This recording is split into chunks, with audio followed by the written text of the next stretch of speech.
क्या हिंदू धर्म के सभी रीति रिवाज केवल अंधविश्वास है? क्या आप भी ऐसा सोचते हैं?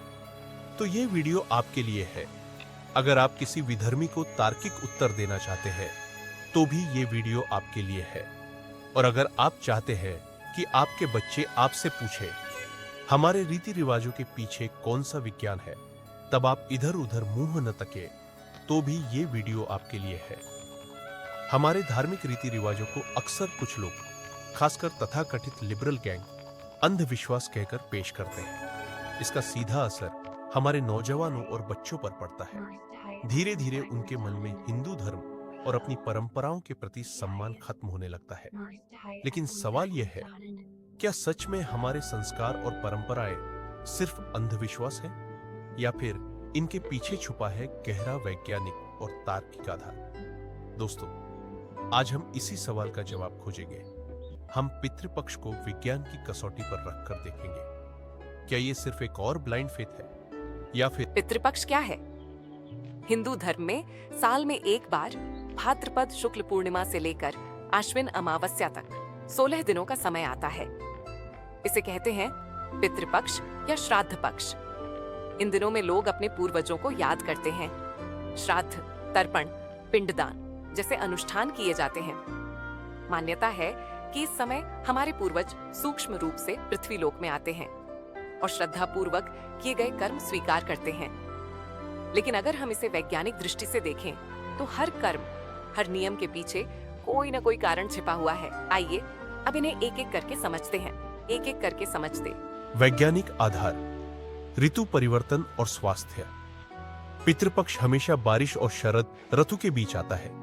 इस समय मौसम बदलता है और शरीर की रोग प्रतिरोधक क्षमता सबसे कमजोर होती है। यही कारण है कि इस दौरान सात्विक, हल्का और पचने वाला भोजन करने की परंपरा बनाई गई। आज मॉडर्न मेडिकल साइंस भी यही कहती है कि सीजनल चेंज में लाइट डाइट इम्यूनिटी को स्ट्रॉन्ग करती है। कौवे को भोजन देना।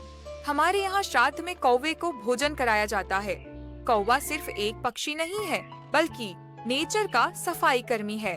वह गंदगी, कीड़े मकोड़े और वेस्ट खाकर पर्यावरण को संतुलित रखता है।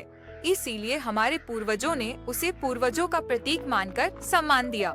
सोचिए, आज भी अगर कौवे और गिद्ध जैसे स्कैवेंजर्स न हो तो धरती गंदगी से कैसे भर जाएगी। दान प्रणाली।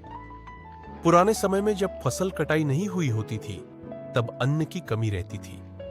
पितृपक्ष में दान करने का मतलब था जो आपके पास है उसका थोड़ा हिस्सा दूसरों के साथ बांटना। इससे समाज में फूड सिक्योरिटी और बैलेंस बना रहता था।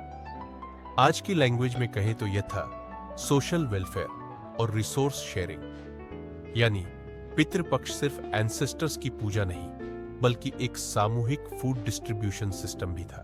पूर्वजों की स्मृति, हज मानसिक स्वास्थ्य।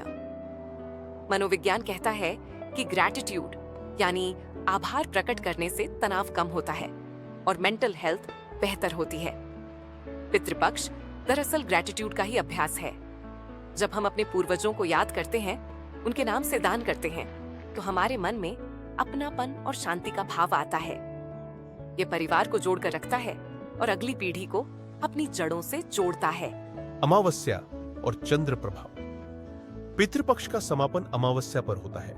विज्ञान कहता है कि चंद्रमा का गुरुत्वाकर्षण समुद्र और जल पर गहरा असर डालता है। क्योंकि हमारा शरीर भी 70% जल से बना है, इसलिए अमावस्या और पूर्णिमा का असर शरीर और मन दोनों पर पड़ता है।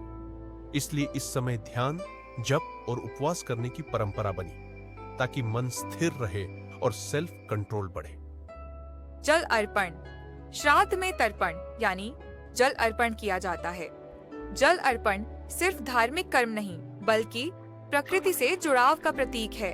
ये हमें याद दिलाता है कि जल ही जीवन है और इसे व्यर्थ नहीं करना चाहिए। आज जब पूरी दुनिया जल संकट से जूझ रही है, तो ये परंपरा हमें कंजर्वेशन का सबसे बड़ा संदेश देती है। मांसाहार और तामसिक भोजन वर्जित। पितृपक्ष में मांसाहार, शराब और प्याज, लहसुन जैसी चीजें वर्जित है। क्यों?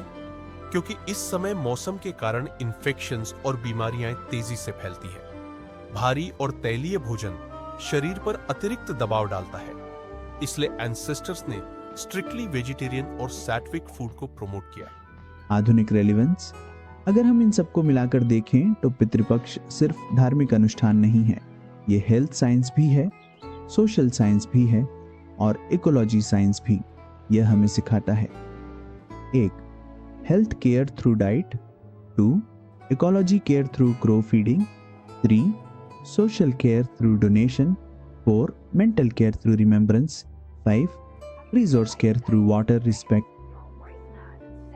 तो दोस्तों, अगली बार जब कोई आपको कहे कि पितृपक्ष अंधविश्वास है तो उन्हें बताइए कि इसके हर कर्म के पीछे छुपा है गहरा विज्ञान और तर्क। हमारी परंपराएं केवल पूजा पाठ नहीं बल्कि जीवन जीने का पूरा साइंस है। हेल्थ, एनवायरनमेंट, सोसाइटी और मन सबका ध्यान रखने का होलिस्टिक सिस्टम। इसलिए अपने बच्चों और आने वाली पीढ़ी को यह जरूर बताइए ताकि उन्हें अपनी संस्कृति पर गर्व हो और वे इसे वैज्ञानिक दृष्टि से भी समझ सकें। अगर आपको यह वीडियो जानकारी पूर्ण लगा तो इसे शेयर करें और चैनल को सब्सक्राइब करना न भूलें, क्योंकि ज्ञान बांटने से ही बढ़ता है।